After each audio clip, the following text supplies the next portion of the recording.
आज शनिवार का दिन है, जिस दिन अपन इस दरिद्रता से मिलने के लिए पीपल के पेड़ के नीचे आए हैं। हिंदू धर्म में ये दिन पीपल के वृक्ष के लिए पूजनीय होगा। जो भी शनिवार के दिन पीपल के वृक्ष की पूजन करेगा, दूध चढ़ाएगा या मिष्ठान का भोग लगाएगा, लक्ष्मी और नारायण उसके घर में प्रवेश कर जाएगा। लक्ष्मी और नारायण उसके घर में प्रवेश करेगा। इसलिए नियम बनाया। कौन से दिन का? शनिवार। लक्ष्मी जी बोली, नारायण आपने तो एक दिन का वार लिख दिया। शंकर जी ने 7 वार बनाए हैं, रविवार, सोमवार, मंगल, बुध, गुरु, शुक्र और शनि। ये शिव जी ने बनाया। अब एक दिन आपने अपना बना लिया, बाकी के दिन अगर कोई इस पीपल के वृक्ष के नीचे आएगा और यहाँ तो दरिद्रता बैठी है, तो उसका क्या होगा? भगवान नारायण बोले, सुन दरिद्रता, तेरे से एक विनती है, अगर कोई भी मनुष्य इस पीपल के पेड़ के नीचे अगर 7 दिन में आता है और उसके हाथ में अगर कोई सामग्री होती है तो तू उसके घर में प्रवेश नहीं करेगी। नियम है पीपल के वृक्ष का, या तो पानी का लोटा लेकर जाओ, कुंकू का चोपड़ा लेकर जाओ, शक्कर लेकर जाओ, या पेड़ के नीचे चींटी को डालने के लिए आटा ले जाओ, पर खाली हाथ पीपल के वृक्ष के नीचे कभी मत जाओ, कभी नहीं जाओ। खाली हाथ जाओगे तो दरिद्रता तुम्हारे घर में प्रवेश करेगी। दरिद्रता उठकर खड़ी होकर बोली, नारायण तुमने अपनी मनमानी करी है, एक दिन मुझे भी मेरा चाहिए। भगवान ने कहा, बोल कौन सा दिन चाहिए? दरिद्रता कहती है, रविवार के दिन इस पीपल के वृक्ष के नीचे मैं दिन भर नृत्य करूं, इसमें रहूं, और जो यहाँ आए रविवार को मैं उसके घर में प्रवेश करूं। भगवान ने कहा, ठीक है दरिद्रता, रविवार का दिन एक ऐसा दिन रहेगा जिस दिन तू इस पीपल के वृक्ष के नीचे नृत्य करेगी, और जो आएगा इस पीपल के वृक्ष के नीचे तो उसके साथ प्रवेश करेगी। मैंने तुझे वर दिया। इसलिए हमारे यहाँ केवल पीपल का वृक्ष अगर दीवार में भी लग जाता है ना, किसी की फैक्ट्री की दीवार में, किसी के घर की दीवार में पीपल का वृक्ष अगर लग जाता है, पीपल का पौधा लग जाता है, उसको कितना भी तोड़ लो वो वापिस लग जाएगा। फिर तोड़ोगे फिर लग जाएगा। अगर पीपल के पौधे को तोड़ना है तो केवल रविवार का दिन एक नींबू, एक मिर्ची और बमूल का कांटा, ये 3 चीजें रखने के बाद में आधे घंटे बाद रविवार के दिन पीपल के पेड़ को उखाड़ कर फेंक दो। दूसरी बार कभी पीपल दीवार में लगता ही नहीं, कभी नहीं लग सकता। केवल एक रविवार को, केवल एक संडे, इतवार को। घर में दीवारों पर अगर पीपल लग भी गया है, इसलिए पीपल के वृक्ष को उखाड़ने का, अगर घर में पीपल लगा हुआ है या पीपल का पौधा हमारे घर में लग गया, उसको उतारना, निकालना, लगाना, तो पीपल के वृक्ष को अगर निकाला जाता है तो रविवार के दिन, और अगर पीपल के वृक्ष को कहीं लगाया जाता है तो सोमवार के दिन या मंगलवार के दिन, बुधवार के दिन, इन दिनों में लगा सकते हैं पीपल के वृक्ष कहीं लगाना। शनिवार का दिन एक ऐसा दिन होता है जिस दिन पीपल के वृक्ष को कहीं जाकर लगाया नहीं जाता, क्योंकि शनिवार के दिन पीपल के वृक्ष के नीचे लक्ष्मी रहती है। हम अपने हाथों से अगर पीपल का वृक्ष किसी दूसरी जगह पर शनिवार को रोपित करते हैं तो हमारे घर की लक्ष्मी अपने घर से छिन्न होकर चली जाती है। इसलिए शनिवार के दिन पीपल लगाया नहीं जाता, किसी के घर जाकर उसको वापस पलटा नहीं जाता। लग गया उसको डर। प्रभु मेरी धर्म पत्नी को कहाँ रखूं आप बताओ? वो तो जहाँ यज्ञ होता है, अनुष्ठान होता है, दान होता है, पुण्य होता है, सत्कर्म होता है, वहां जाने को तैयार नहीं। अब करूं क्या? भगवान ने बोला एक काम करो। दुर्वासा जी बोले, जिसके यहाँ रात्रि में बर्तन झूठे पड़े रहते हो उसके घर में इस दरिद्रता को लेकर तुम प्रवेश कर जाना। जिसके यहाँ रात्रि में बर्तन झूठे पड़े हो वहां लेकर प्रवेश कर जाओ। दूसरी जगह दुर्वासा जी बोले, जो स्त्री घर में दोपहर के समय पर सो रही हो उसके घर में इसको लेकर प्रवेश कर जाइए। जो स्त्री दोपहर के समय में घर पर सो रही हो इस दरिद्रता को लेकर प्रवेश कर जाइए। तीसरा, जिसके यहाँ पर दरवाजे पर कांटे वाले पौधे लगे हों उस घर में इस दरिद्रता को लेकर प्रवेश कर जाइए।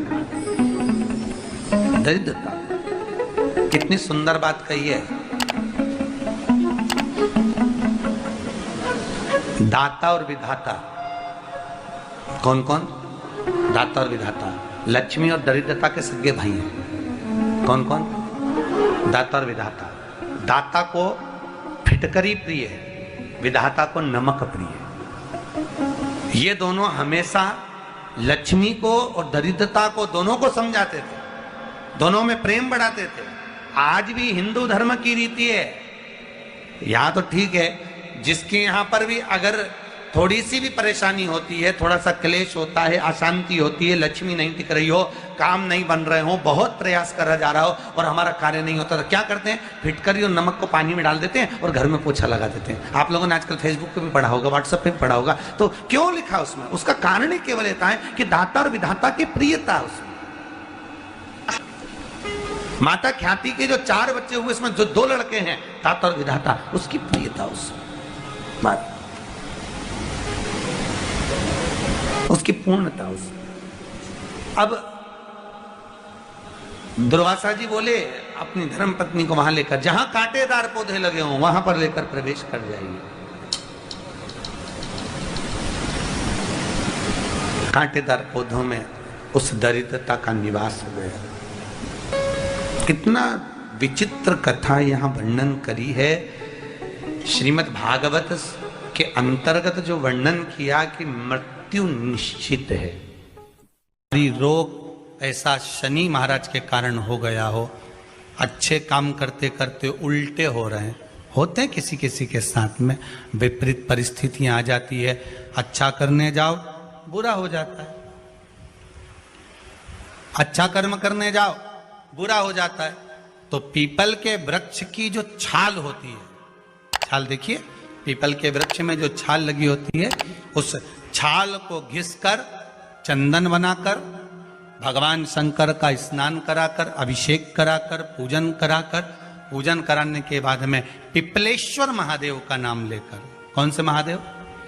पिपलेश्वर महादेव का नाम लेकर वो जो घिसी हुई छाल होती है, उस छाल का तिलक भगवान शंकर को लगा लो और उसी का थोड़ा सा भाग अपने कंठ पर, मस्तक पर लगाना प्रारंभ कर दो। धीरे धीरे जो विपरीत दशा है वो सुधरना प्रारंभ हो जाती है। पर नाम याद रखना, पिपलेश्वर। काशी में जो शिव जी की स्थापना कौन ने करी? काशी में जो शंकर भगवान बैठे उनकी स्थापना करी थी शनि महाराज ने। किसने करी थी? शनि महाराज ने। क्योंकि भगवान शनि महाराज को उनकी माता के द्वारा श्रापित हो गए और शनि महाराज कांपने लगे। शनि महाराज कांपते कांपते, मैं जाऊं तो जाऊं कहां, करूं तो करूं क्या? महाराज, शनि महाराज दौड़े और दौड़कर भगवान भोलेनाथ के पास पहुंचे। हे शंकर, त्रिकालदर्शी, कैलाशी, अविनाशी, कृपा करिए बाबा भोलेनाथ, कृपा करो। क्योंकि दुनिया में 33 करोड़ देवी देवता हैं जिनको शनि लग सकता है, केवल एक, किसको छोड़कर? शिव को छोड़कर। राम जी को शनि लगा तो 14 वर्ष वनवास चले गए। कृष्ण को शनि लगा तो मथुरा छोड़कर द्वारका चले गए। शनि लगा। हनुमान जी को शनि लगा तो गुफा में बैठकर राम राम जपना पड़ा। शनि सबको लगता है, केवल शनि नहीं लगता तो एक मेरे महादेव को, मेरे भोले बाबा को नहीं लगता।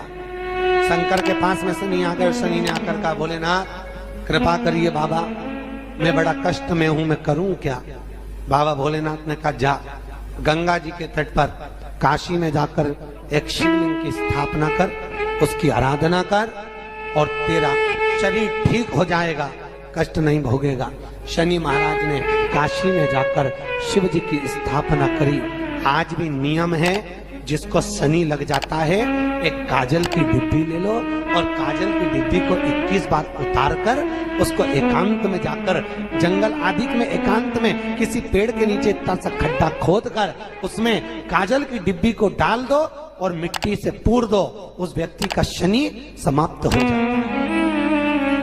काशी विश्वनाथ का नाम लेकर काजल की डिब्बी को 21 बार उतार कर अगर काशी विश्वनाथ का नाम लेकर शनि वाले व्यक्ति को अगर पेड़ के नीचे दबा दे, शनि समाप्त, शनि उसको परेशान नहीं कर सकता। काशी कितनी मूलता, उस क्रम को देखिए। भगवान शंकर पर विश्वास रखकर एक एक पल, एक एक घड़ी, एक एक समय, एक एक नक्षत्र का शिव महापुराण में वर्णन है। यहां तक शास्त्र कहता है कि पीपल के वृक्ष की जब भगवान शिव रचना करे, पीपल के वृक्ष की जब रचना करी गई तो उस पीपल के वृक्ष में भी कौन सा समय किसका है ये शिव महापुराण वर्णन करती है। सुबह 4 बजे से लेकर 7:30 बजे तक पीपल के वृक्ष में ब्रह्मा जी का वासा होता है। 7:30 बजे से लेकर 10:30 पौने 11 बजे तक पीपल के वृक्ष में भगवान विष्णु का वासा होता है। 10:30 बजे से लेकर पीपल के वृक्ष में 11:30 बजे तक पितरों का वासा होता है। 11:30 बजे से लेकर 12:30 बजे तक पीपल के वृक्ष में आहूतों का वासा होता है। 12:30 बजे से लेकर शाम को 4 बजे तक पीपल के वृक्ष में वासुकों का वासा होता है। 4 बजे से लेकर शाम को 7:30 बजे तक पीपल के वृक्ष में शंकर का वासा होता है। 7:30 बजे से लेकर 9:30 बजे तक पीपल के वृक्ष में कुबेर का वासा होता है। 9:30 बजे से लेकर फिर कुबेर के वृक्ष में अन्य देवों का वासा चालू हो जाता है। इसलिए हमारा हिंदू धर्म कहता है, हमारे शास्त्र कहते हैं कि पीपल के वृक्ष को जब पूजा जाता है, पीपल के वृक्ष की जब पूजन करी जाती है तो सुबह 10:30, 11, ज्यादा से ज्यादा 11:30, ज्यादा से ज्यादा 12, उसके पहले पीपल के वृक्ष की पूजन कर लेना चाहिए। रात को कुबेर का वासा होता है, इसलिए पीपल के वृक्ष में दीपावली के दिन रात्रि को 8:30 बजे से लेकर 9:30 बजे के बीच में जो पीपल के वृक्ष के नीचे घी का दिया लगाता है उसके घर में कभी संपदा की कमी नहीं आती है, क्योंकि कुबेर स्वयं विराजमान होता है पीपल के वृक्ष के नीचे। क्यों? क्योंकि 11:30 बजे से लेकर 12:30 बजे तक पीपल के वृक्ष में पितरों का वासा रहता है, आहूतों का वासा रहता है, फिर वासुकों का वासा आता है। पितृ किसको कहते हैं? महाराज जो पूरी उम्र लेकर चले गए और उनके भीतर अभिलाषाएं बहुत थी, मैं ये भी करना चाहता हूं, मैं ये भी करना चाहता हूं, वो पितृ हो जाते हैं। आहूत किसको कहते हैं? जिस माता के गर्भ में बच्चा जन्म ले और मर जाए, या 6 महीने का गर्भ धारण करने के बाद अवर्षण हो जाए, जीव पड़ने के बाद 6 महीने के बाद अगर बच्चा गर्भ में भी शांत हो जाता है, कुंवारी अवस्था में शांत हो जाता है, जिसका विवाह नहीं हुआ ऐसा बच्चा जब शांत हो जाता है, अधोगति में कोई मर जाता है, सुसाइड कर एक्सीडेंट में किसी भी रूप में मर जाता है तो वो आहूत कहलाता। शनिवार के दिन जो पीपल के वृक्ष में सरसों के तेल का दीप लगाता है उसको शनि कभी परेशान नहीं करता। एक बात हमेशा ध्यान रखिएगा, मान लो अगर कोई भारी रोग ऐसा शनि महाराज के कारण हो गया हो, अच्छे काम करते करते उल्टे हो रहे हैं, होते हैं किसी किसी के साथ में, विपरीत परिस्थितियां आ जाती है, अच्छा करने जाओ बुरा हो जाता है, अच्छा कर्म करने जाओ बुरा हो जाता है। तो पीपल के वृक्ष की जो छाल होती है, छाल देखिए, पीपल के वृक्ष में जो छाल लगी होती है, उस छाल को घिसकर चंदन बनाकर भगवान शंकर का स्नान कराकर, अभिषेक कराकर, पूजन कराने के बाद में पिपलेश्वर महादेव का नाम लेकर, कौन से महादेव? पिपलेश्वर महादेव का नाम लेकर वो जो घिसी हुई छाल होती है उस छाल का तिलक भगवान शंकर को लगा लो और उसी का थोड़ा सा भाग अपने कंठ पर, मस्तक पर लगाना प्रारंभ कर दो। धीरे धीरे जो विपरीत दशा है वो सुधरना प्रारंभ हो जाती है। पर नाम याद रखना, पिपलेश्वर। जम कितना भी दुख, विपदा, कष्ट सम्मुख में खड़ा हुआ हो, कितना भी दुख, पूंजी धन की अगर आपको कमी पड़ रही है और ऐसा लग रहा है कि मेरे पास में कुछ भी नहीं, हम तो यहाँ तक कहेंगे कोई मकान बना रहे हो, बेटी का विवाह कर रहे हो, बेटे का विवाह कर रहे हो, कोई अच्छा कार्य कर रहे हो, धन संपदा की भी कमती दिखे तो समय पर कांता भगवान का स्मरण कर, कांता चक्र का स्मरण कर, शिव और नारायण का नाम लेकर, एक बेलपत्र, एक शमी पत्र, एक श्वेत पुष्प, एक लाल पुष्प, दोनों हाथ में लेकर भगवान शंकर के अशोक सुंदरी के स्थान पर अगर समर्पित करा जाए तो संपदा की भी कमी नहीं आती। वो कांता चक्र है जो नारायण के चक्र। यहां तक शिव महापुराण की कथा कहती है, अगर कोई विद्वत ब्राह्मण ने आपको बताया है कि आपके घर में पितृदोष है, कोई विद्वान ब्राह्मण ने बता दिया कि आपके घर में काल सर्प दोष है, कोई विद्वान ब्राह्मण ने बता दिया कि आपके यहाँ पर ये वास्तु दोष है, और इस दोष को मिटाना जरूरी है। कोई ने आपको बताया, उस समय पर हमें घबराना नहीं।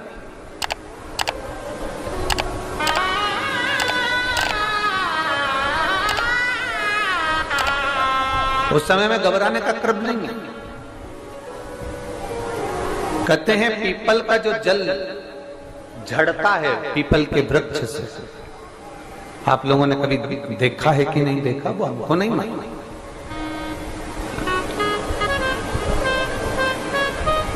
कितना भी अगर कोई वास्तु दोष बता दिया, पितृ दोष बता दिया, काल सर्प दोष बता दिया, कितना भी अगर कोई दोष बता दे, तो पीपल का जो जल वृक्ष में से झड़ता है, कभी कभी आप उसके नीचे हाथ रखकर देखना, थाली रखकर देखना, उसमें पत्थर पर देखना, तो वहां पर भी पानी के निशान आपको मिलेंगे, बूंद के निशान मिलेंगे।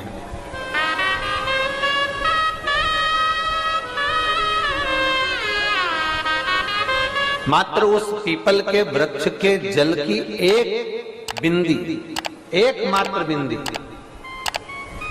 शंकर भगवान का जो शिवलिंग है, जलाधारी है, चरण है, गणेश कार्तिकेय का स्थान है, अशोक सुंदरी का स्थान है, और प्रत्येक जलाधारी में से पानी बीच में से आकर नीचे की ओर गिरता है, नीचे की ओर गिरता है। आप लोगों के स्मरण में हमने पहले भी बताया कि राइट में किसका स्थान है, गणेश जी का, लेफ्ट में कार्तिकेय, बीच में अशोक सुंदरी। ये क्या है, पार्वती जी का हस्त कमल शिवलिंग, और ऊपर से जो जल एक एक बूंद शंकर जी के शिवलिंग पर गिर रहा है, वो शंकर जी की 5 लड़कियां, जया, विषहरा, शामली बारी, दौतली और देव, शंकर जी की 5 लड़कियों, एक एक बूंद पानी शिव जी पर गिरा रहा है। जहां जल नीचे गिरता है उस स्थान से जहां तक जल बहकर जा रहा है, उस स्थान तक 33 कोटि देवताओं का स्थान, 33 कोटि देवताओं का स्थान। अब जहां पानी आया, जहां नीचे गिरा, उसके बीच में जो स्थान होता है, आप लोगों ने देखा है कि नहीं देखा? जिनने देखा है जरा हाथ उठाओ। ये पानी जैसे यहां तक आया और यहां के बाद नीचे गिरेगा, तब वो नाली के माध्यम से बाहर जाएगा। तो जितनी दूर यहां से वो नीचे की ओर जो गिर रहा है, यहां से वो नीचे की ओर जो पानी जा रहा है, ये जो स्थान होता है, ये हमारे 3 दोषों को निवारण तुरंत कर देता है। एक हमारा पितृ दोष, एक हमारा काल सर्प दोष, और एक हमारा वास्तु दोष का निवारण ये तुरंत करता है। और ये तो हमने केवल आपको शिव महापुराण के माध्यम से बताया कि ये 3 दोष का निवारण कर देता है, पर यदि कभी आप ध्यान से लिंग पुराण को पढ़ेंगे, आप यदि लिंग पुराण को पढ़ेंगे और गीता प्रेस गोरखपुर की लिंग पुराण को लाकर यदि आप पढ़ते हैं, या गीता प्रेस गोरखपुर की शिव अंक को भी आप अगर पढ़ेंगे, उसका नंबर हमारे स्मरण में नहीं आ रहा है, शिव अंकों को भी अगर आप पढ़ेंगे तो उसमें भी आपको वर्णन मिलेगा कि हम तो केवल 3 दोष का बता रहे हैं, पर हमारे शास्त्र तो यहाँ पर और भी दोषों का वर्णन कर रहे हैं। जैसे किसी ने बता दिया आपको शनि का दोष है, किसी ने बता दिया मंगल का दोष है, किसी ने बता दिया आपको केतु का दोष है, किसी ने बता दिया आपको राहु का दोष है, किसी ने आपको कह दिया कि बृहस्पति का दोष है, किसी ने कह दिया आपको ये वाला दोष है। दुनिया के जितने दोष